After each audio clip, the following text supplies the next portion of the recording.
안녕하세요. 생생법률쇼 이지원입니다. 매주 수요일 생생법률쇼에서는 경제 이슈를 짚어보고 분석하는 시간 함께하는데요. 권혁중 경제평론가 나와 계십니다. 어서 오세요. 네, 안녕하십니까. 네, 지금 이 방송은 유튜브를 통해서도 실시간으로 함께 방송되고 있으니까요. 많은 시청 부탁드리고요. 유튜브를 통한 소통의 창구도 활짝 열어두겠습니다. 방송 중 궁금하신 질문들 올려주시면 저희가 답도 해드릴 테니까요. 많은 참여 바랍니다. 여러분은 지금 생생법률쇼와 함께하고 계십니다.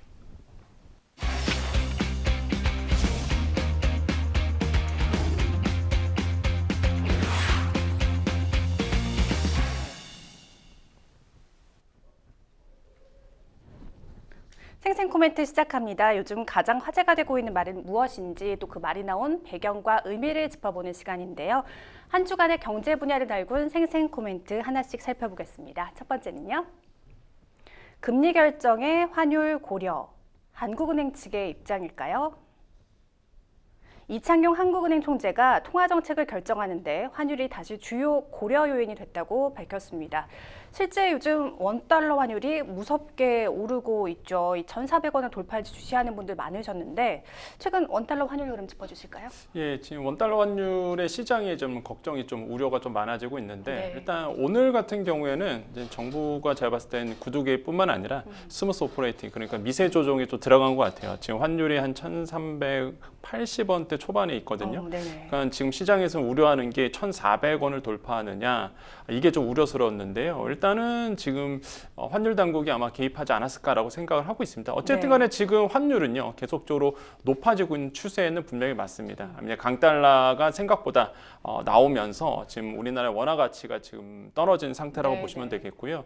그래서 이제 시장에서는 좀 걱정을 하고 있고 왜 환율이 높아지면 뭐가 걱정이냐? 일단 우리가 이제 유가 같은 경우에 기름을 이제 달러 주고 사옵니다. 그러면 이제 더 많은 돈을 주고 우리는 기름을 들어와야 되거든요. 그러니까 물가가 높아져요 또. 그러면은 우리 내수 시장에 또 악영향을 주다 보니까 사실상 이제 환율이 급격하게 올라가거나 급격하게 떨어지는 거를 사실 시장에선 방기하지 않습니다. 근데 지금 상황은 생각보다 너무 빠르게 오르다 보니 이제는 걱정스러운 모습이 나오고 있고 그래서 이창용 한은 총재가 그런 얘기를 했어요. 지난 그 금통위 때 금리를 결정했을 때 환율은 고려 요인이 아니었는데 지금의 이제 환율 상황을 본다 그러면 다음번 금통위 때 11월 달에 있을 금통위 때는 이거 환율도 고려 요인이 될 수도 있겠다라는 얘기를 했거든요. 그래서 지금 환율이 지금 변수로 작용하고 있다라고 말씀을 드립니다. 네, 최상무 경제부총리가 1,400원이 뉴 노멀이다라고 했지만 우리 보통 심리적 저항선으로 여기고 있는데요. 이 원달러 환율 1,400원 돌파 가능성 어떻게 보고 있습니까? 일단 1,400원대를 실제로 이제는 심리적 저항선으로 우리는 보고 있습니다. 뭐 과거 같은 경우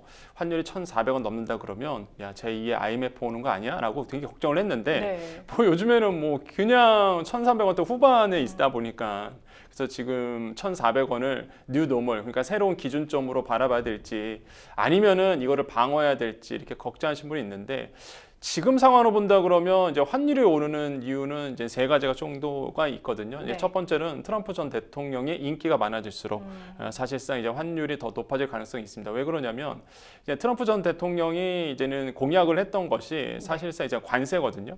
근데 관세를 계속 높이겠다고 합니다. 그럼 당연히 미국 입장에서는 물건값이 높아지겠죠. 그럼 물가 압력이 세집니다. 그러면은 이제는 연준 입장에서는 금리를 인하해야 되는데 인하 속도가 좀 둔화됩니다. 그럼 당연히 고금리 상태가 유지가 되고 그러면 강달러가 일어나는 거죠. 그래서 이제는 지금 강달러가 지속이 되고 있는 거고 두 번째 이유는 일단은 미국 경제 지표가 굉장히 좋습니다. 그러니까 사실상 이제 달러 가치가 높아지는 거죠.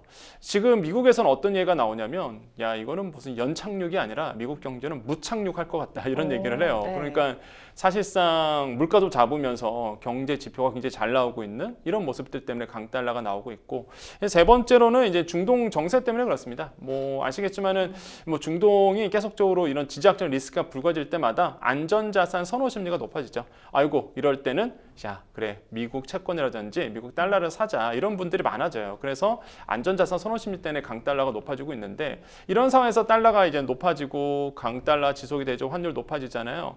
그래서 이제는 심리적 저항선 1,400원을 그러면 뚫어낼 수도 있다. 이런 우려의 목소리가 이제 나오고 있는 건데 만약에 제가 봤을 때는 그런 것 같아요. 만약에 환율 당국의 이제 의지라고 보거든요. 그러니까 뉴 노멀 한마디로 이제는 이창용 한은총재가 최상목 경제부총리가 얘기했던 것처럼 1,400원을 이제 용인할 건지 우리 금융당국이 아니면은 아니야 1,400원은 계속적으로 지켜놔야 될 심적 저항선이야라고 볼 건지.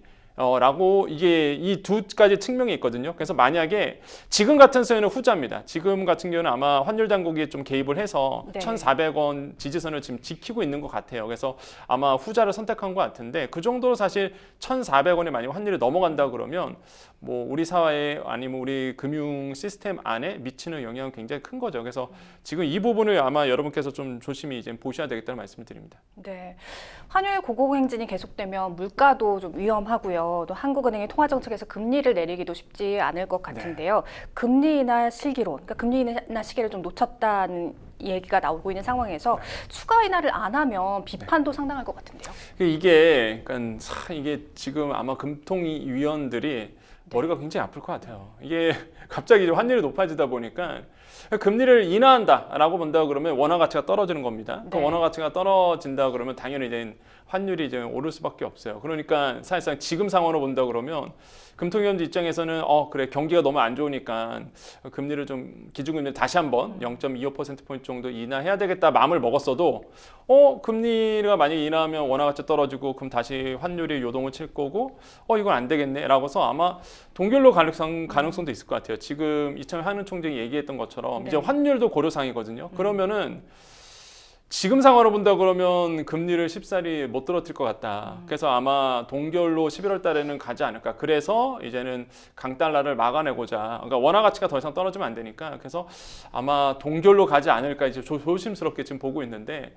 그러니까 지금 상황이 그렇게 녹록치가 않습니다. 일단 네. 아시겠지만 우리나라 수출 3분기 수출이 굉장히 둔화된 게 통계상으로 이제 잡혔단 말이에요. 그다음에 네. 3분기에 경제 성장률이 0.1% 이제 올랐는데 이게 사실상 보면은 이게 예상이 0.5% 상승이었는데 성장세였는데 이게 0.4%포인트 정도 떨어진 거거든요. 그러니까 시장이 예상을 못했어요. 그러니까 네. 3분기 경제 성장도 좀 약간 둔화되고 있고 좀 수출도 안 되고 있는 모습도 보이고 그래서 이렇게 되면 원화 가치 더 떨어지거든요. 그러니까 거기에 이제 기준금리까지 낮춘다. 제가 봤을 땐 금통위원들이 그런 선택을 하지 않을 것 같아요. 만약에 지금 환율 상태로 간다 그러면 네. 제가 봤을 때는 이대로 뭐 매크로 환경이 뭐 큰 변화가 없고 이대로만 흘러간다 그러면 아마 동결이 더 유력하지 않을까 저는 그렇게 보고 있습니다. 근데 이창용 한은총재는 경기 침체에는 동의하지 않는다고 입장을 또 밝히더라고요. 그러니까 이게 둔화라는 거죠. 네. 그러니까 약간 둔화지 이게 침체는 아니다라고 이제는 하는 총재가 이제 얘기를 했어요. 그래서 아마 지금 시장에서 또 국감에서 그게 막 이게 논란이 됐었는데 뭐 그거는 이제 하는 총재의 입장인 거고요. 지금 실물 경제에서 느끼시는 모든 분들이 사실상 뭐 침체가 아니겠느냐라고 이제 목소리를 얘기합니다. 근데 하는 총재의 논리는 그렇습니다. 일단 우리나라의 경제 성장률이 잠재 성장률보다 더 높다라는 거죠. 그러니까 잠재 네. 성장률은 인플레이션을 배제한 겁니다. 한마디로 한 국가가 최대한으로 이룩할 수 있는 경제 성장률을 얘기해요. 근데 지금의 성장률은 잠재 성장률보다 더 높다라는 거죠. 그렇기 때문에 이게 뭐 말 그대로 침체가 아니다라고 이제는 말씀을 하시는 건데 뭐 일리는 있습니다. 당연히 일리는 있는데 일단 실물 경제 참여자들 같은 경우 시장 같은 경우에는 아니 이게 침체가 아니면 뭐냐라고 얘기할 정도로 경기가 굉장히 둔화되고 있는 모습을 보이거든요. 그래서 이런 약간 괴리감이 좀 느껴지는 부분은 분명히 있다고 말씀을 드립니다. 네, 평론가님께서 짚어주신 대로 3분기 GDP 성장률이 예상치를 크게 밑도운 상황에서 좀 일시적 충격일지 또 네. 중장기적 충격일지 통화 정책 방향이 좀 달라질 것으로 보입니다. 좀 지켜봐야겠습니다. 다음 생생 코멘트 만나볼까요? 모든 돈을 들여 비트코인을 더 사라. 네, 자극적인 이야기입니다. 투자자분들의 이야기일까요?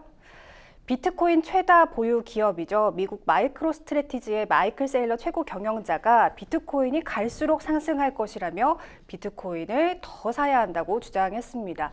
아닌 게 아니라 비트코인의 상승세가 심상치 않습니다. 지난밤 1억을 돌파를 했죠. 트럼프 효과인가요? 그렇습니다. 네. 이거는 뭐 트럼프 전 대통령의 효과다라고 볼 수가 있겠는데 일단 이유가 몇 가지가 있습니다. 이게 비트코인이 다시 한번 뜨는 이유. 왜냐하면 이 비트코인만 그래요. 네. 알트코인들은 사실 지금 뭐 그렇게 큰 상승률을 기록하지 않거든요. 근데 네. 비트코인만 지금 이제 치고 올라가고 있는데 그런 이유를 본다 그러면 역시나 이제 트럼프 효과라고 보시면 됩니다. 왜냐하면 트럼프 전 대통령이 비트코인에 굉장히 우호적인 사람입니다. 원래는 전혀 아니었어요. 그러니까 뭐 가상화폐 안 된다. 이거는 달러를 위협하기 때문에 가상화폐는 절대 용납할 수 없다. 이런 사람이 갑자기 180도 완전히 돌아버리죠. 그 왜 의견을 달리했냐면 일단은 본인의 이제는 정치 뭐 기부를 이 비트코인으로 또 받기 시작했거든요. 근데 네. 생각보다 잘 들어오는 거예요. 오. 또 하나가 또 정치 자금을 써야 되기 때문에 네. 선거 자금 때문에 이제 굿즈 상품을 팔았단 말이에요. 본인 뭐 캐릭터로 있는 굿즈 상품을 팔았는데 그걸 또 그 비트코인으로 받았어요. 근데 너무 잘 팔리는 거예요. 네네. 그러니까 한마디로 이제는 트럼프 전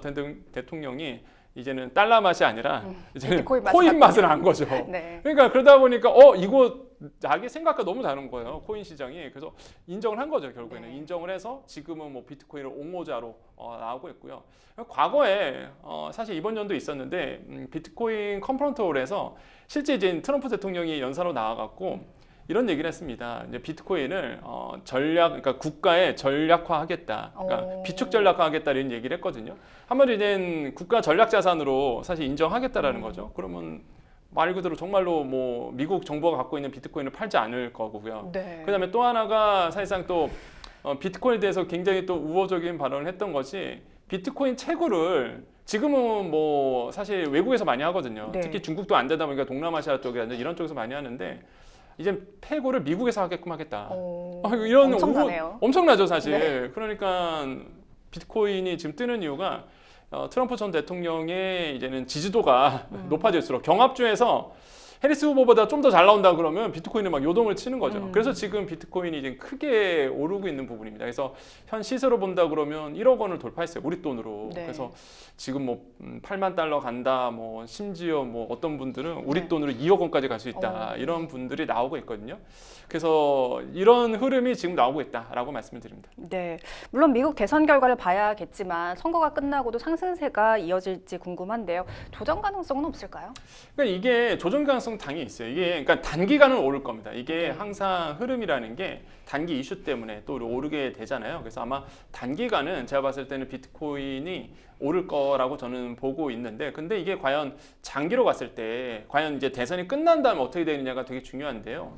이게 흐름을 본다 그러면 그렇습니다. 이제 트럼프 전 대통령이 만약에 재선한다 그러면 일단 아까도 말씀드렸잖아요. 이제 관세를 높이겠다고 얘기했습니다. 그러면 사실상 관세 높이면은 이제 아까 말씀드린 것처럼 물건값이 올라가고 물가가 높아지게 돼요. 그럼 물가가 높아지면 사실 인플레이션이 다시 돌아오거든요. 그럼 만약에 인플레이션이 정말 일어난다 그러면 가상화폐 시장의 쥐약입니다, 이거. 그렇기 때문에 왜냐면 금리가 낮아져야 되는데 금리가 낮아질 기미가 안 보이거든요. 그러면은 가상화폐 입장에서는 이거야말로 쥐약이다 보니까 정말 안 좋은 현상이다 보니까 그래서 이제 많은 분들이 이제 장기로 가면 트럼프 전 대통령이 재선이 되고 시간이 갈수록 비트코인의 가격은 빠질 수도 있다라는 이제 반론도 그래서 이제 나오고 있는 거거든요. 그렇기 때문에 이제 변동성이 심해지는 겁니다. 그렇기 때문에 지금 제가 말씀드리고 싶은 게 또 포모적이 일어나면 안 돼요. 아, 내가 지금 비트코인 투자 안 해서 내가 지금 돈을 못 버나? 아, 나 지금 투자해야 되나? 이런 심리적인 마음이 들 수도 있는데 절대 그런 심리에 따라갈 필요가 없다. 그래서 본인이 이제 코인에 대해서 잘 알고 그다음에 내가 투자할 여력도 있고요. 코인에 대해서 공부를 하신 분들, 그다음에 투자 상품으로서 인정하신 분들만 사실 이런 어떤 가상화폐 시장에서 투자하는 거지. 그냥 뭐 분위기 휩쓸려 갖고 그다음에 나 저거 투자하면 돈 못 벌 것 같아 갖고 이런 마음 때문에 뭐 가상화폐에 만약에 들어가게 되면은 장은 24시간 돌아가거든요. 잠 못 자십니다. 그리고 정신이 피폐해지세요. 그렇기 때문에 얻는 것보다 잃은 것이 더 많습니다. 그래서 잘 주의하셔서 이런 부분들을 좀 보실 필요가 있다고 말씀을 드립니다. 또 분명한 건 비트코인의 가치가 상승할 것이다, 우상향할 것이라고 보는 전망이 우세한 건 사실 아닙니까? 네, 그러니까 그렇죠. 좀 지금이라도 투자해야 되는 거 아닙니까? 근데 저는 네. 항상 이 질문을 너무 오래전부터 계속 받는데 그러니까 저의 개인적인 말씀드리면 저는 안 하거든요. 일단 내게 아니다라고 저는 생각을 해요. 네. 왜냐하면 변동성이 너무 심하다 보니까 사실상 그 변동성에서 과연 누가 즐길 수 있을까라는 생각을 합니다. 그래서 일단 아까 말씀드린 것처럼 24시간 장에 돌아간다고 그랬잖아요. 그러다 보니까 이게 반응을 못해요. 자구년 시간에서도 장에 돌아가다 보니까 계속 막 떨어질까 봐 전전긍긍하고 그럼요. 스트레스도 막 엄청날 네. 것 같긴 해요. 그래서 사실상 제가 그때 느꼈던 게 야 이거는 얻는 것보다 잃어버리는 게 더 많을 것 같다는 생각이 많이 들었거든요. 그래서 그런 마인드가 있고 또 한편으로는 정말 공격적인 투자 성향이 있으신 분들은 뭐 이런 시장을 즐기시는 분도 있어요. 네. 그래서 뭐 그런 분들은 들어가 되고 그래서 개인의 이제 판단에 달려 있는데 다시 한번 말씀드리지만 변동성이 너무 심하다. 대표적인 게 도지코인입니다. 이 도지코인은 아시겠지만 그 시바견이라고 있어요. 네. 그거를 모태로 해서 만들어진 밈코인입니다. 아무 진짜 가치 없는 건데 그냥 사람들이 사니까 올라요. 그래서 이게 왜 도지코인 오르냐면 일론 머스크가 도지 파더입니다. 그래서 도지코인을 옹호하는 분이 일론 머스크인데 아시겠지만 일론 머스크 또 트럼프 그러니까 지지하잖아요. 있잖아요. 그러니까 트럼프 전 대통령이 지지도가 올라가면 네. 뭐 서베이 조사에서 올라간다 그러면 네. 일단 도지코인도 같이 올라요.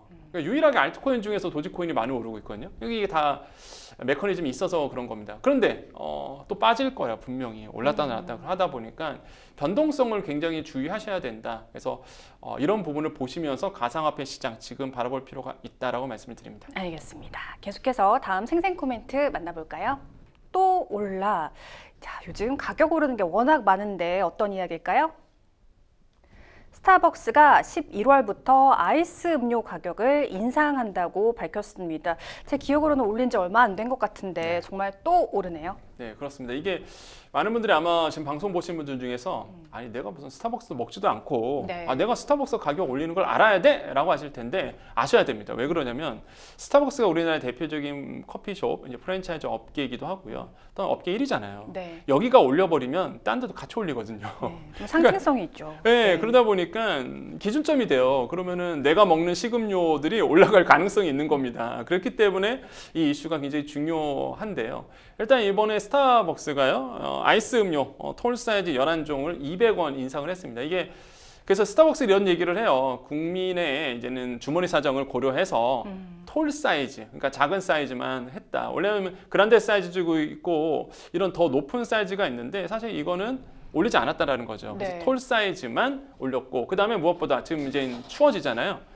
아이스만 올렸다라는 거죠. 그러니까 네. 잘 안 먹는, 이제는 잘 안 먹게 되는, 그래서 아이스와 톨 사이즈만 이렇게 가격을 인상했다. 그래서 국민의 지갑을 고려했다라고 얘기하고 있으나 일단은 올리긴 올린 거잖아요. 톨 사이즈를 가장 많이 마시기도 맞아요. 하고 또 네. 겨울이라고 해도 얼추 가족이 있지 않습니까? 맞습니다. 네. 그래서 정말로 저는 못 먹는데 제가 가르치는 학생들, 대학생들 가보면 진짜 다 추워도 얼죽합니다. 아이스. 예, 네. 얼죽어요. 얼어 죽어도 아이스 아메리카노 이렇게 드시는 분이 있는데 정말로 겨울에 또 아이스 드시는 분이 있지만 그런 분들한테는 사실상 이제는 좀 우울한 소식이 있지만 하지만 스타벅스 입장에서는 그렇습니다. 커피는 아니다. 그래서 아이스 아메리카노라든지 이제 커피 종류, 그러니까 에스프레소가 들어간 건 올리지 않았다라고 얘기를 하고 있기 때문에 뭐 그런 거는 뭐 아셔야 될 것 같고요. 또 하나가 이제는 많이들 걱정하는 게 이제는 모바일 상품권 있으신 분들이 있거든요. 선불제 하신 분들 되게 많아요. 그래서 네. 사이드 오더라든지 이렇게 해서 하신 분이 있는데 모바일 상품권이 갖고 있는 분들은 예전 가격 그대로 이제는 팔겠다라고 얘기를 했습니다. 그래서 이런 부분을 이제는 좀 알고 계시면은 아마 스타벅스 이용하실 때 도움이 될 것 같다고 말씀을 드립니다. 네. 이 밥보다 비싼 커피값이라고 하는데 요즘은 밥값도 비싸고요. 커피값은 계속 오르는 것 같습니다. 네. 사실 최근에 비교적 저렴한 가격의 커피 프랜차이즈가 늘면서 스타벅스가 위기를 겪고 있다 이런 얘기도 나왔는데요. 하지만 스타벅스는 충성도가 높은 고객이 워낙 많은 브랜드지 네. 않습니까? 그러니까 이게 스타벅스 같은 경우에는 이제 브랜드 효과가 굉장히 크죠. 그러니까 한마디로 고객을 잡아둡니다. 네. 그러다 보니까 사실상 뭐 지금 가격 올린다 하더라도 제가 봤을 때는 뭐 드시는 분은 계속 드실 것 같은데 네. 일단 스타벅스 이번에 가격을 올려서 많은 분들의 관심을 받았던 게 아까 앵커님 말씀하신 것처럼 이미 지난 8월에 아메리카노 가격을 올렸단 말이에요. 그래서 이런 커피의 가격을 그 당시에 이제 8월 달에 올렸었습니다. 그러다가 이번에는 이제 아메리카노나 커피 종류가 아니라 다른 아이스 제품에 다른 음료를 올린 건데 그래서 야 이거는 계속 순차적으로 하나하나씩 꼼수처럼 이거 올리는 거 아니냐. 그래서 이제는 꼼수가 아니겠느냐라고 이제는 보고 있는 거죠. 근데 한편으로는 이해가 가는 게 지금 원두값도 많이 올랐고요. 네. 물가가 너무 오르다 보니까 사실상 이제는 커피숍들, 특히 이제 저가 커피숍들이 많이 생기고 그래서 아마 이제는 원가 대비해서 이제 가격을 올리지 않았을까라고 이제 보고 있습니다. 뭐 민간 기업이 가격 올리겠다는 거 뭐 막을 수는 없겠죠.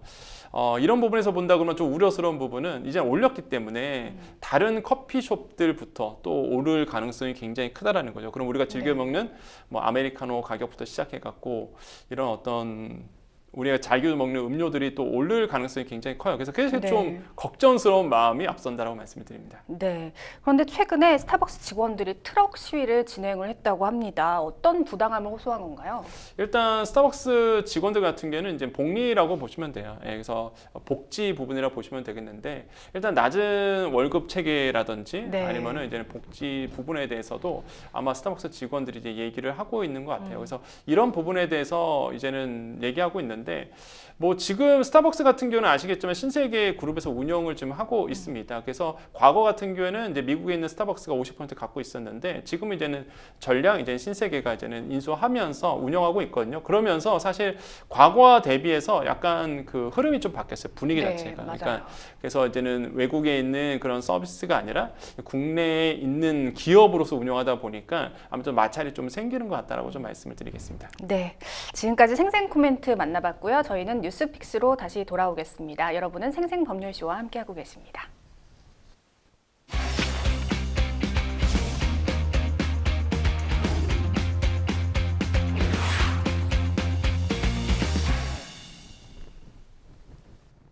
분야별 가장 핫한 소식을 집중 분석해보는 시간 뉴스픽스 시작하겠습니다. 매주 수요일 경제 분야 주요 이슈들을 짚어보고 있는데요. 오늘 만나볼 첫 번째 주제는요. 30조 세수 펑크에 또 기금 투입입니다.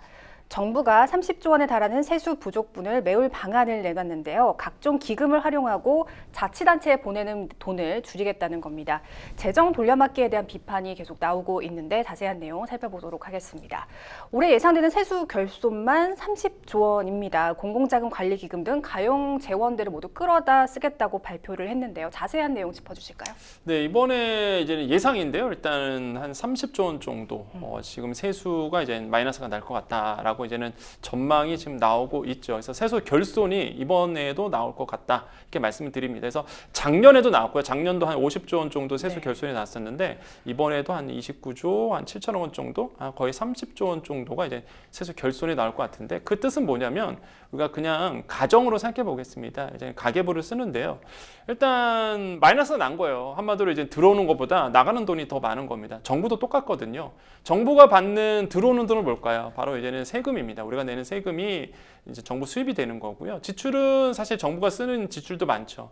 복지라든지 다양한 쪽에서 이제는 쓰게 되는데 한마디로 이제는 나가는 돈이 있고 들어오는 돈이 있고 나가는 돈이 있는데 이게 딱 맞으면 상관없어요. 예상이 되면 상관이 없는데 예상을 깨고 마이너스가 난다는 게 문제는 거죠. 그렇기 때문에 지금 시장에선 걱정하고 있는 겁니다. 왜냐하면은 가계부를 쓰는데 계속 틀리는 거예요. 그러면은 사실상 예산 집행도 못하고 뭐 질서가 흐트러지잖아요. 그러니까 왜 이거를 예측을 못하냐는 거죠. 그래서 이런 부분 때문에 지금 뭐 시장에서는 논란이 있고 지금 결국에는 이 세수분을 메꾸기 위해서 이제 기금을 쓰겠다라는 게 이제 정부의 입장인데 이것도 지금 반론이 만만치가 않다고 말씀드립니다. 네, 사실 말이 30조 원이죠. 재정 악화가 정말 심각한 상황인데요. 지나친 감세 정책 탓 아닌가 싶어요. 그렇죠. 이제 원인을 이제 두 가지로 뽑을 수 있어요. 일단은 첫 번째 이유를 본다 그러면 낙관적인 경기 전망입니다. 그러니까 정부가 처음에 이제 예산을 짤 때요. 일단은 상저하고, 그러니까 올해 초반에는 안 좋았다가 하반기에는 좀 좋아질 거라고 예상을 하고 예산을 짠 거예요. 예산을 딱 짰는데 이거 시간이 점점 가면 갈수록 이게 계속 마이너스가 나오는 거죠. 그럼 어디서 이게 세금이 덜 거치느냐, 안 나오느냐? 법인세 때문에 그렇습니다. 이게 법인세에서 지금 한 14조 5천억 원 정도 줄어들 것으로 지금 보고 있거든요. 그러니까 여기서 이제 세수 결손이 생기는 거죠. 그러니까 대표적인 케이스가 그겁니다. 이게 삼성전자, SK하이닉스가 작년도에 업황이 되게 안 좋았거든요. 올해 법인세 0원이었습니다. 3월 달에 내야 되는데 이게 0원이었단 말이에요. 그러니까 이것만 봐도 알 수 있는 거죠. 그러니까 왜 예측을 못하냐 이거죠, 이렇게. 그래서 이제 정부가 비판받고 있는 게 아니 뭐 경기가 좋아질 것 같아서 했으면 경기가 좋아져야 되는데 좋아지지도 않고 결국에는 오판을 했기 때문에 예상보다 덜 들어오게 되고 이게 세수 결손으로 이제 이어지게 되는 거죠. 그래서 이런 것도 있고. 근데 두 번째 이유는 말씀하신 것처럼 이제 감세 부분도 분명히 있을 겁니다. 대표적인 게 유류세인데요. 유류세 같은 경우가 아시겠지만은 뭐 인하분에 대해서 유류세 인하분에 대해서 점점 줄어나오고 있으나 이 유류세 소득세 인하가 지금 3년 동안 계속 되고 있거든요. 그러다 보니까 여기서 이제 또 세수가 또 마이너스 날 수밖에 없는 거겠죠. 네. 그래서 교통, 에너지, 환경세가 그 안에 들어가는데 여기에서 한 4조 한 1,000억 원 정도가 줄어들 것으로 보고 있어요 지금. 그러다 보니까 또 여기서 마이너스가 또 나올 수밖에 없는 거죠. 그러면 이런 감세 부분도 지금 영향을 주고 있다라는 거죠. 그래서 지금 이런 크게 두 가지 때문에 지금 마이너스가 나오는 게 세수 결손이 나오는 게 소득세, 법인세, 그다음에 뭐 아까 말씀드렸던 교통, 에너지, 환경세 이쪽에서 지금 마이너스가 나올 것으로 좀 보고 있습니다. 네. 그럼 가용 재원으로 활용할 기금에는 어떤 것들이 있는지 짚어주실까요? 일단 뭐 왜곡한 평형 기금이라고 해서 외평 기금이라고 보통 얘기하거든요. 여기에서 한 6조 원 정도 이제는 왜냐하면 30조 원을 메꿔야 되잖아요. 네. 정부는 일단은 아시겠지만은 안 쓰겠다고 얘기했습니다. 그러니까 한마디로 그러니까 국채 발행 더 이상 안 한다. 그러니까 빚 안 늘린다고 얘기했어요. 그러면 우리 내부 안에서 이걸 갖고 와야 되는데 그래서 정부가 갖고 나오는 게 세수 부족 대응 방안이라고 해서 지금 보면은 29조 6천억 원이 이제는 마이너스가 나올 거잖아요. 그럼 이거 네. 메꿔줘야 됩니다. 거기서 어떻게 메꾸느냐? 공공자금관리기금에서 공자기금이라고 얘기합니다. 이게 4조 원 정도를 이어서 갖고 오는데 이 공자기금의 성향이 뭐냐 그러면 그러니까 비자금 같은 거예요. 그러니까 한마디로 다른 기금에서 좀 여유가 있을 때 공자기금으로 좀 넣어놓습니다. 네. 그러다가 다른 기금이 부족하다 그러면 이렇게 빌려주는 형식으로 돼요. 그래서 이게 공자기금이라고 얘기하는데 이런 공공자금 관리기금에서 이제 4조 원 정도로 갖고 오게 되고요. 왜곡한 평형기금이라고 해서 여기도 최대 6조 원 정도를 이제 갖고 오게 됩니다. 근데 이게 또 문제가 많죠 지금 얘기가 네. 나오는 게 외평기금 같은 경우가 이제 말 그대로 이제 환율 방어할 때 쓰이는 것들이거든요. 이게 한마디로 하면 총알입니다, 총알. 그래서 환율 방어할 때 쓰라고 있는 기금인데 야 여기서 6조 원을 빼오겠다라는 거거든요. 그러니까 작년에도 빼왔었습니다. 근데 올해마저도 또 외평 기금에서 이제는 빼와서 이제는 뭐 세수 대응으로 쓰겠다라는 얘기를 하고 있거든요. 그러니까 안 쓰겠다고 그랬다가 또 쓰겠다 그러니까 시간 또 혼란스럽죠. 그래서 외평 기금을 좀 더 말씀드리면 아까 말씀드렸던 환율 방어라고 했잖아요. 네. 환율 방어가 왜 중요하냐? 이게 뭐 외평 기금 쓴다고 해갖고 우리나라의 외환보고가 문제가 생기느냐 그렇지는 않습니다. 지금 외환보고는 우리 세계적으로 뭐 9위 정도 하거든요. 네. 그래서 외환보고가 뭐 부족하다 그러진 않아요. 그런데 무슨 문제가 생기냐면 환투기 세력들이 있거든요 시장에. 외평 기금 쓰네, 외평 기금 줄어드네. 환투기 입장에서는 한번 이거 환투기 한번 해볼까? 뭐 이런 어떤 동기부여가 돼요. 시장이 좀 더 불안정해지는. 그렇죠. 이게 동기부여가 된단 말이에요. 그래서 왜냐하면 우리 입장에선 총알이 사라지는 거거든요. 그래서 이런 부분을 지금 시장에선 걱정하는 거거든요. 그래서 어쩔 수 없이 지금 뭐 쓰겠다고 얘기하는데 저는 개인적으로는 웬만해서 안 쓰게끔 만드는 것이 중요하다고 볼 수가 있겠고 그 또 하나가 이제는 주택도시기금 아까 표에 보면은 주택도시기금이라고 나오는데 여기서 한 최대 3조 원 정도 이제 쓰겠다라고 얘기를 했어요. 기금에서 갖고 오겠다고 얘기했는데 근데 이것도 사실 또 여러분과 관련이 있습니다. 이게 주택도시기금은 뭐냐면 여러분이 내시는 이제 청약 통장에 있는 금액들 이런 것들을 이제 모아서 기금으로 만들거든요. 그럼 그 기금을 어디다 쓰느냐 원래 여러분 이제 디짓돌 대출이라든지 이렇게 정책 자금으로 쓸 때가 요 기금에서 쓰는 겁니다. 그럼 여기서 이제는 최대 3조 원을 빼오겠대요. 그러면은 사실상 이런 그러니까 서민들이 내 집 마련할 때 쓰라고 모아뒀던 기금을 사실 요것도 빼서 쓰는 거거든요. 정부가 해서. 네. 요것도 사실 좀 시장에서 그래서 이제는 좀 비판이 있는 거죠. 그래서 이런 데에서 이제는 결국에는 이제 메꾸겠다라고 이제 얘기를 하고 있거든요. 그래서 여러분께서 아셔야 되는 내용입니다. 나와 관련된 내용이거든요. 그래서 이런 게 뭐 정부가 뭐 세수 펑크 난 거 나랑 무슨 상관이야? 그렇게 보실 필요가 없다는 거죠. 나와 관련된 일들이구나라고 보실 필요가 있습니다. 네, 말씀해 주신 대로 특히 외평 기금은 국가 비상금인데요. 지난해에 이어 올해도 세수 부족을 막는 데 쓰겠다고 해서 논란입니다. 앞서 얘기 나눴듯이 지금 환율이 굉장히 불안한 상황인데 정부는 한 달 전만 해도 그럴 계획이 없다고 단언하지 않았습니까? 네, 그렇죠. 이제 아까 말씀드린 것처럼 안 쓰겠다 그랬단 말이에요. 이번은 세수 부족하더라도 외평 기금 작년에 썼기 때문에 다시 한번 그러지는 않을 거다라고 얘기한 게 정말로 얼마 전이었는데 네. 갑자기 이제 세수 대응 방안에서 외평 기금을 다시 쓰겠다라고 얘기하니 시장에 이제 혼란함이 있고 이렇게 되면 아까 말씀드린 것처럼 환투기 세력에게 동기부여가 되기 때문에 저는 이런 부분은 결코 올바르지 않다. 근데 이런 생각을 해봅니다. 정말 급한가 보다. 급한가 보다는 생각이 많이 들거든요.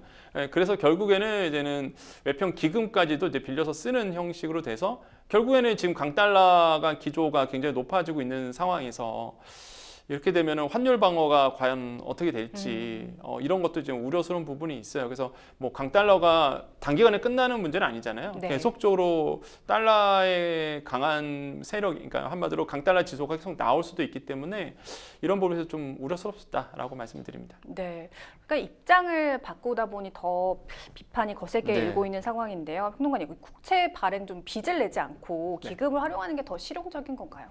그러니까 뭐 국가 입장에서는 그렇습니다. 이제는 정부 입장에서는 제가 국가 부채, 그러니까 가계 부채도 심각하고요. 국가 부채가 늘어나다 보니까 아무래도 이제 그리고 현 정부의 이제 기조가 그렇습니다. 재정 준칙을 아예 못을 박았단 말이에요. 이게 딱 현 정부의 어떤 상징 같은 거거든요. 네. 그 빚을 더 이상 안 늘리고 나라를 위해서 이제는 더 이상 국채 발행 안 하겠다. 이렇게 이제 미래 세대를 위해서 하겠다라는 건데, 그래서 이제는 그 마인드를 깰 수가 없잖아요. 그러면 더 이상 빚을 안 내려고 그러면 결국에는 내부 안에서 활용을 해야 되는데, 한마디로 이제는 뭐 사람들만, 국민들만 영끌하는 게 아니라 정부도 지금 영끌하고 있는 거거든요. 영혼까지 끌어모아 갖고 지금 메꾸려고 하고 있는 모습들, 이런 것들이 이제 눈에 띄는데, 저는 한 가지 좀 예를 들어보고 싶어요. 이게 무슨 문제가 생기냐 그러면, 아까도 앵커님 말씀하셨는데 이게 부부 관계입니다. 부부 관계가 뭐냐면 남편이 그러는 거예요. 와이프한테, 아내분한테, 야, 우리 지금 대출이 너무 많아서 부채가 너무 많으니까 우리 아끼자. 이게 얘기한 거죠. 그래서 좀 아낄 거 우리 다 아끼자 얘기한 거예요. 그래서 아내분 입장에서 어쩔 수 없잖아요. 아껴야죠. 그래서 이제 아이들 정말 줄이기 쉽진 않지만 아이들 이제는 교육비까지 다 줄이게 됩니다. 아이들한테 쓰는 것도 줄이게 되고 먹는 것도 줄이게 돼요. 근데 이제는 그러니까 가족이 그렇게 한 팀이 돼서 움직이면 참 좋은데, 갑자기 남편이 술을 많이 드시고, 그 다음에 이제는 갑자기 남의 편이에요. 말 그대로 남편이 뭡니까? 남의 편이거든요. 밖에 나가서는 막 주위 분들한테 돈 빌려주고 네. 이러는 거예요. 그러니까 와이프 입장에서는 속이 상하죠. 아이고, 네. 이게 그렇게 되면 어떻게 됐습니까? 이제는 신뢰가 깨지는 거예요. 그렇죠. 그러니까 아내가 남편을 봤을 때 이제 신뢰가 깨지면서 뭐 아끼자고 해도 이제 믿을 수가 없는 아끼기 거죠. 싫죠. 아끼기 싫죠, 네. 당연히. 그 마인드가. 지금 상황이 딱 그런 거거든요. 이게 신뢰를 깨버리면은 이제는 뜻대로 안 움직입니다.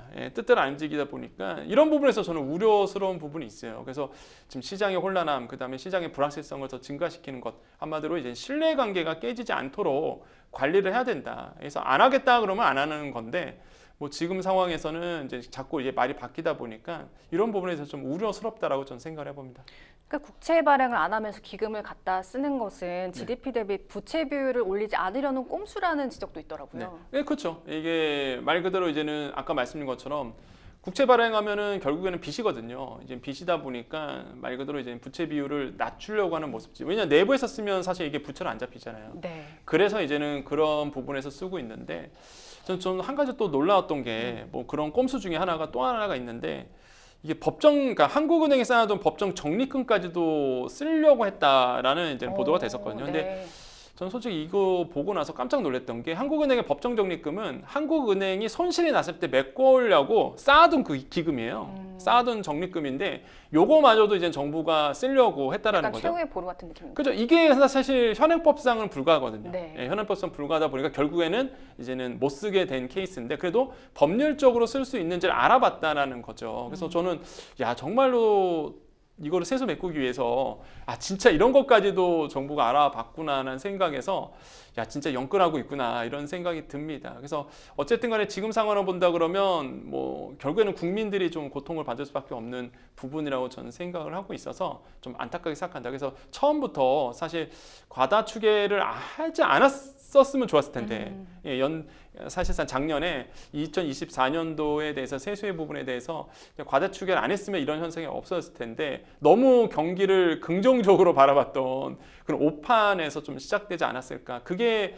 약간 뼈아프다고 생각을 해봅니다. 네, 주택도시기금에서도 2, 3조 원 정도를 끌어쓰는 것도 눈길이 갑니다. 네. 주택도시기금은 국민주택 채권과 청약저축으로 마련된 기금인데요. 네. 그러니까 정부의 책임을 서민에게 전가하는 것 아닌가요? 그렇죠. 아까도 말씀드렸다시피 주택도시기금은요, 여러분이 내신, 우리가 국민들이 낸 청약금으로 해갖고 그게 만들어지는 기금이거든요. 네. 그게 어떻게 쓰이느냐? 아까 말씀드렸죠. 뒷돈 대출. 대표적인 서민 내 집 마련 자금입니다. 이런 자금으로 활용이 되는 거죠. 근데 아시겠지만 제가 뭐 이거를 뭐 나쁘게 말하려고 말한 게 아니라 이제 네. 현실이다 보니까 말씀드리는데, 뒷돈 대출 금리 많이 올랐거든요. 그러니까 사실 이제는 5억 원까지 5억 원까지 있는 집을 살 수 있고 신혼주택, 신혼부부 같은 경우는 6억 원까지 집을 내 집 마련할 수 있는 금액으로서 빌려주는 건데 대표적인 서민자금입니다. 근데 금리가요 지금 3%가 넘어가요. 옛날에는 2%대였거든요.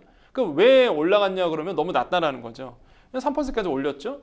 그 다음에 요번에 이제는 정부가 이제는 발표할 것 같은데 이 기금의 축소 맞아. 그러니까 서울 수도권 같은 경우는 뒷돈 대출의 금액을 이제 줄이려고 하고 있습니다. 예. 이런 정책도 지금 나왔단 말이에요. 그러면은 서민들이 유일하게 이런 싸게 빌려서 내 집 마련할 수 있는 금액인데 이거를 사실 금리도 높이고 초액도 줄여버리면은 내 집 마련 할 수 없거든요. 근데 그 이유가 몇 가지가 있어요. 첫 번째가 이제 가계 대출이 많아지다 보니까 대출 잡으려고 그건 이해가 갑니다. 근데 두 번째가 기금이 없다는 거예요. 예, 기금이 줄어들다 보니까 그렇기 때문에 이제 금리도 높이고 총액을 줄이겠다고 하는데 앞뒤가 안 맞는 거죠.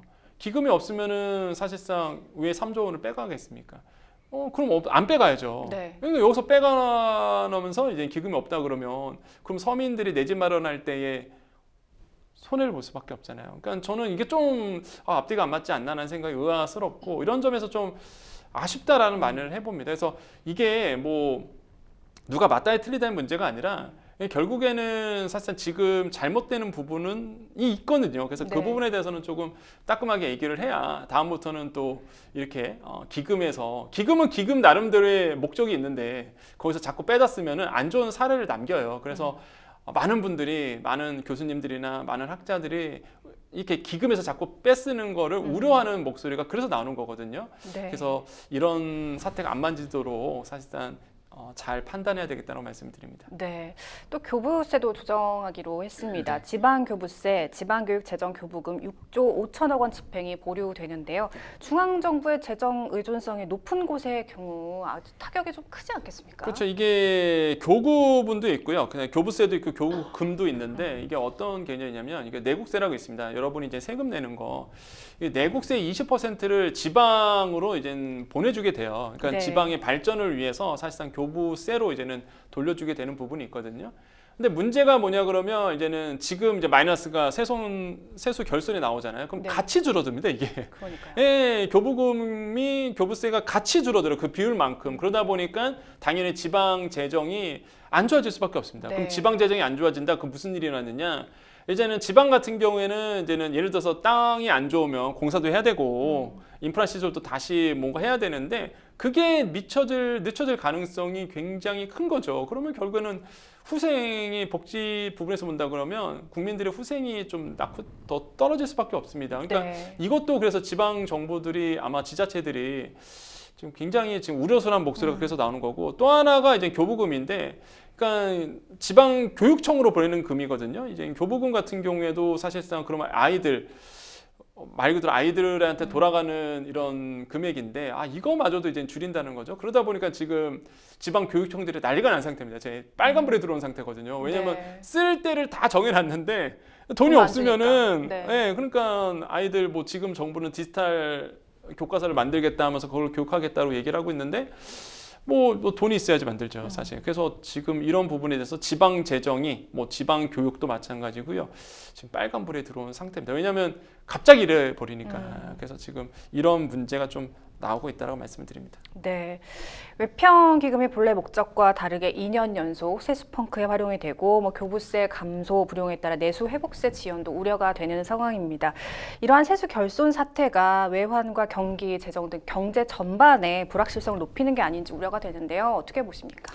그러니까 저는 아까도 말씀드렸다시피 그러니까 예측을 잘못한 부분이거든요. 그러니까 세수 결손에 대해서 전혀 예측을 못했고 그 원인은 결국에는 우리 경제를 너무 긍정적으로 정부 당국이 금융당국이 바라봤다는 거죠. 네. 상저하고가 아닐 것 같아요. 지금 상황으로 본다 그러면 이제 아직은 이제는 11월 달, 12월 달 남아 있지만 지금 상황을 간다 그러면 하고가 나오지 않을 가능성도 있습니다. 아까 말씀드린 것처럼 경제 성장률이 생각보다 이제 둔화되고 있는 모습들을 보여왔기 때문에 이런 부분들 봤을 때 시장에서 이런 목소리를 해요. 복합적 위기가 안 되겠느냐. 환율 높아지죠. 수출 안 되죠. 내수 안 돌아가죠. 그러다 보니까 지금 우려하는 목소리가 굉장히 나오고 있습니다. 이런 상황에서 결국에는 세수 펑크가 나오는 거고 그럼 그걸 메꾸기 위해서 본래 목적이 있는 기금들을 빼서 일시적으로 일시방편으로 메꾸겠다라는 건데 이러한 부분은 사실 일반적이지가 않는 부분이라는 거 다시 한번 말씀드리겠고 그렇게 되면 기금이 취약해지죠. 기금이 취약해지면 원래 써야 될 돈에서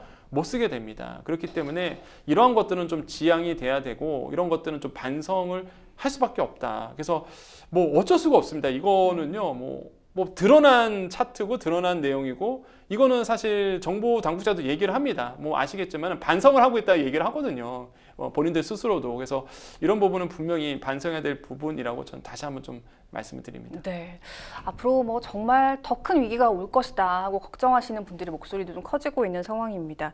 근데 세수 부족 대응책들이 전적으로 정부의 판단에 따라서 이루어지고 있는 부분에 대한 문제 제기도 많은 상황입니다.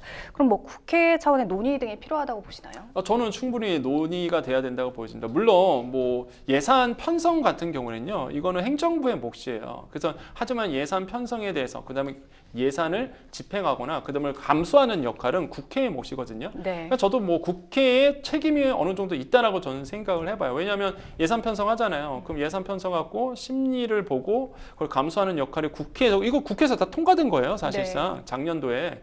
올해 세수 같은 부분이 근데 전혀 사실 그것도 국회에서 걸러지지 않았다라는 부분도 좀 안일했네요. 그렇죠. 국회가. 안일했던 부분이 네. 저는 있다고 보여집니다. 그래서 이게 단순히 뭐 현 행정부의 문제만이 아니라 제가 봤을 때는 뭐 전반적인 우리나라에 있던 뭐 국회도 정치권의 문제까지도 저는 있다고 저는 생각을 개인적으로는 해보고는 있습니다. 하지만은 뭐 일단은 현 정부에서 뭐 세수에 대해서 예산을 했던 부분이다 보니까 뭐 1차적인 책임은 제가 봤을 때는 뭐 현 정부가 질 수밖에 없겠죠.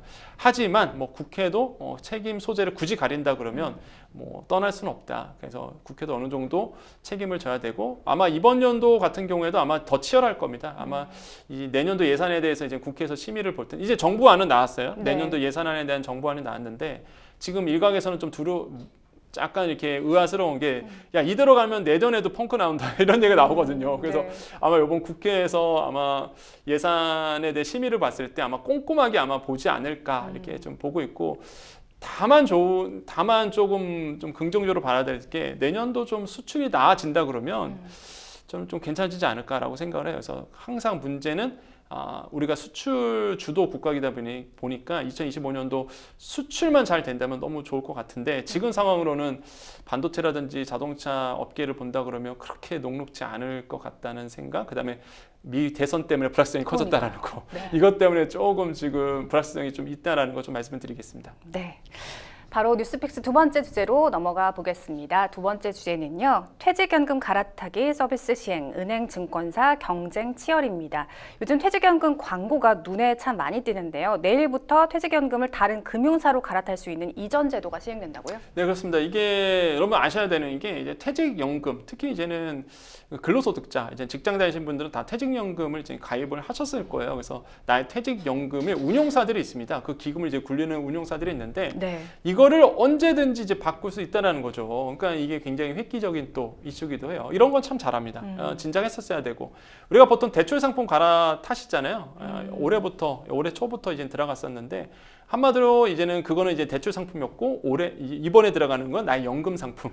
연금 상품을 이제 금융기관에서 이제 서로들 비교해 가면서 내가 더 유리한 금융기관으로 운용사들을 갈아탈 수 있도록 하겠다는 거죠. 그래서 저는 굉장히 잘 나온 제도라고 생각해 보겠고 그러한 이유가 지금 연금의 퇴직연금 수익률이 네. 거의 뭐 은행 예금보다 더 낮습니다. 사실 지금. 그렇군요. 그러다 보니까 너무 낮으니까 불만이 나올 수밖에 없어요. 네. 근데 저는 충분히 이해가 갑니다. 왜 그러냐면 대부분의 퇴직연금을 선택할 때 은행에서 드시거든요. 왜냐하면 나의 소중한 퇴직금이니까 네. 마이너스 나면 안 되잖아요. 그래서 대부분 원금 보장형으로 들이다 보니까 당연히 수익률이 좀 낮을 수밖에 그렇겠네요. 없어요. 그래서 네. 어떻게든 간에 그래서 이제 정부가 생각한 게 어떻게든 간에 조금 공격적인 투자를 통해서 좀 늘어날 수 있도록 수익금이 늘어날 수 있도록 그래서 갈아타기를 허용해 준다 이렇게 보시면 되겠습니다. 네, 기존에 투자하던 자산을 번거롭게 매도할 필요 없이 금융사를 갈아탈 수 있다는 건 참 장점인 것 같은데요. 네. 실물 이전이 안 되는 경우도 있다면서요? 그렇죠. 이게 이제 실물 이전, 뭐 현물 이전 이렇게 표현을 하는데요. 일단 실물 이전이 안 되는 것도 있습니다. 이제 신탁 계약 형태의 그 원리금 보장 상품 같은 거 이런 것들은 사실상 된단 말이에요. 요거는 네. 이제 갈아탈 수 있고, 그다음에 원리금이 보장되지 않는 상품 같은 거 이제 공모펀드라든지 ETF 상품 이런 것들도 사실상 실물 이전이 가능을 해요. 근데 안 되는 것들이 뭐냐 그러면 아까 말씀 잠깐 드린 것 같은데요. 일단은 그 연금 보장이 안 되는 것들 상품이 있습니다. 예를 들어서 본다 그러면 일단 불가능한 것들이 그 운용 상품 특성과 계약에 따라서 좀 달라진다라고 말씀을 드려요. 예를 들어서 이런 것들입니다. MMF라든지 ELS 같은 경우. 네. 그러니까 투자 상품 중에서도 사실상 원금 보장이 안 되는 것들이 있거든요. 그러니까 이런 것들 같은 경우에는 사실상 이제 해당되지 않는다라고 보시면 되겠고, 그다음에 디폴트 옵션도 안 됩니다. 이게 디폴트 옵션 좀 개념이 좀 어려운 개념인데 네. 한마디로 그거예요. 이제 운용사들이 사실상 그러니까 원금 보장 상품만 팔거든요. 네. 그러다 보니까 워낙 수익률이 안 좋다 보니까 그러면 이제는 내가 만약에 예를 들어서 근로소득자입니다. 그러면 이거를 그냥 딱 맡기는 거예요. 운용사들한테. 그러니까 내가 선택하는 게 아니라 내가 이제 선택해서 여기에 투자해 주세요가 원래적인 일반적인 방법인데, 그러니까 내가 이제는 이거를 내가 선택하는 게 아니라 그냥 운용사한테 다 맡기는 거거든요. 니네가 알아서 굴려줘. 그러면은 대부분 이제는 운용사들이 뭘 하느냐, 약간 공격적인 상품에 투자를 합니다. 네. 예. 그러면서 이 수익률이 좀 끌어올리는 거거든요. 네. 이게 디폴트 옵션이라고 얘기를 하는데, 이 디폴트 옵션도 내가 결정한 게 아니잖아요. 그러다 보니까 이것도 갈아타기가 안 돼요. 그래서 이런 것도 이제 좀 보시면 되겠고, 안 되는 경우 한 요 정도 좀 말씀드리겠습니다. 네, 고령화 사회로 접어들어서인지 또 인생 이막에 대한 고민이 많아서인지 퇴직연금에 가입하신 분들 참 많으신데요. 시장 규모는 어느 정도입니까? 지금 거의 총 보면 한 400조 원을 돌파했거든요. 그러니까 엄청난 큰 규모예요. 이게 네. 금액이 그러다 보니까 많은 금융사들이 이 근로소득자의 퇴직연금에 대한 관심을 갖게 있는 거고, 거기에 한 51%가 거의 은행입니다. 그러니까 은행들에서 지금 가입을 많이 한 상태라고 보시면 되겠고, 나머지는 뭐 예를 들어서 투자 상품들인데,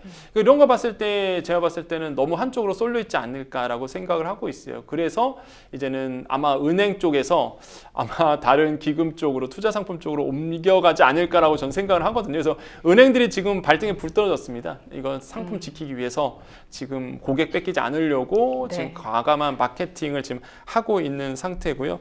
그래서 이렇게 보시면 아마 아까 말씀드린 것처럼 52%가 지금 은행이거든요. 적립금에서. 이런 거 봤을 때는 굉장히 좀 은행들의 발등에 불이 떨어졌고, 근데 만약에 옮기시는 분들 입장에서는 좋죠, 사실. 내가 더 공격적인 상품으로 옮겨갈 수 있기 때문에. 근데 주의할 점이 있습니다. 다시 한번 말씀드리지만은 뭐 증권사나 보험사 쪽으로 만약에 옮겨간다 그러면은 이제는 원금 보장이 안 되는 상품들이 꽤 많단 말이에요. 수익률이 좀 높아질수록 그렇죠. 원금 네. 보장률은 좀 네. 낮아질 수 있죠. 하이 리스크 하이 리턴인 거죠. 네. 아마도 이제는 원금 보장이 안 되는 대신에 수익률이 높습니다. 근데 보셔야 되는 게 퇴직금이라는 명목이잖아요. 연금이잖아요. 그러면 사실 많이 불안해하세요. 그렇죠. 아마 이 방송 보신 분들 다 공감하실 텐데, 나의 마지막 사실 보루인데 이게 원금 보장이 안 돼서 만약에 수익률이 마이너스 나오면 굉장히 두렵거든요. 그래서 대부분 이제는 안전 상품에 이제 은행 가서 그런 상품으로 원금 보장 상품을 드는 이유기도 합니다. 그래서 과연 이제 어느 정도로 옮겨갈지는 좀 지켜보셔야 되겠다 말씀드립니다. 네. 그러니까 퇴직연금을 독식한 은행들의 수익률이 증권사나 보험사보다 좀 낮은 이유도 거기에서 있겠네요. 그렇죠. 네. 이게 그러니까 은행을 가는 이유가 대부분 예적금 상품이 딱 떠오르잖아요. 그 정도로 사실 퇴직연금의 상품의 비율을 본다면, 뭐 은행들도 당연히 공격적인 상품 팝니다. 근데 대부분이 이제는 말 그대로 안전보장형 상품에 많이 투자를 하는 거예요. 내가 이제 선택할 수 있기 때문에. 그래서 원금 보장형 상품으로 이제 많이 이제 가입을 하고 있다라는 거죠. 그런 네. 점들이 약간 특징인 거고. 그래서 이제 보통 보시면 아시겠지만 뭐 차트가 나올지 모르겠는데, 이제는 DB형과 이제 DC형과 IRP라는 이제 계정이 나옵니다. 그래서 뭐 요거는 뭐 확정 기여형, 그래서 확정 급여형, 그다음에 기여형 이렇게 볼 수가 있겠는데, 일단 확정 급여형 같은 경우가 이제는 DB형이라고 보통 얘기하는데요. 뭐 쭉 보시면 일단 저 차트에 대해서 좀 설명해 드릴게요. 이제 DB형, DC형, IRP 이렇게 나오는데요. 증권사 같은 경우가 굉장히 좀 많죠. DB형 같은 경우가 이렇게 볼 수가 있겠고, 수익률을 본다 그러면 그다음에 이제 DC형 같은 경우도 증권사에서 당연히 수익률이 높고요. IRP도 마찬가지입니다. 증권사들이 공격적인 투자를 하다 보니까 이제 수익률이 이제는 좀 높다라고 보시면 되겠고, 그렇게 본다 그러면 확실히 이제는 은행들이 좀 낮은 거를 이제 볼 수 있는 거죠. 그래서 이런 것도 보시면서 아마 투자할 수 있는데, 어쨌든 간에 그 DB형과 DC형에 대해서 많이들 헷갈려하세요. 그러니까 좀 설명을 좀 드려야 될 것 같은데 일단 먼저 DB형부터 말씀드리겠습니다. 확정 급여이라고 해서 요거 같은 경우는 퇴직 시 받을 수 있는 금액을 미리 이렇게 정해 놓습니다. 이거는 사실상 뭐 그 회사에서 운영을 하게 돼요. 회사에서 운영을 하다 보고 회사와 이제 상품 간의 거래가 되기 때문에 내가 이제 쏙 빠지게 되는 거거든요. 근데 좋은 점은 있습니다. 그냥 나는 딱 받기만 하면 돼요. 약속된 금액을 내가 퇴직 시에 딱 받게 되는 부분이죠. 그래서 이제 DB형은 이제 그렇게 움직이는 거고, 그래서 어떤 분들이 이제는 많이 되느냐, 승진 기회가 많은 뭐 직급자라든지 아니면 정년 보장 등 이제 고용이 안정된 근로자들이 이제 많이 받게 되는 부분이 있습니다. 그래서 이런 부분들에 대해서 이제 받게 되는데, 근데 DB형의 좋은 점이 그거거든요. DB형 상품이 어떤 식으로 계산이 되냐면 내가 퇴직할 때 그 직전 3개월 그 월급에서 사실상 수익률을 이제 곱하게 됩니다. 그 뜻은 뭐냐 그러면 내가 퇴직하기 딱 전에 월급이 많으면 돼요. 이게 DB형의 상품의 특징입니다. 그러면 사실상 확정급여형 같은 경우에는 그래서 임금 상승이 좀 높으신 분들이 많이 드세요. 이런 분들 드는 거고, DC형 같은 경우에는 이제 기여형이라고 해서 사실상 이제 내가 갖고 있는 분들, 이런 분들이 좀 많이 드는데, 그래서 이제 좀 구분을 좀 보시면서 좀 퇴직연금을 가입하시기를 좀 권유드리겠습니다. 네, 생생법률쇼 오늘도 마칠 시간입니다. 오늘 함께해 주신 권혁중 평론가님 고맙습니다. 네, 감사합니다. 네, 오늘 준비한 내용은 여기까지입니다. 시청해 주신 여러분 고맙습니다.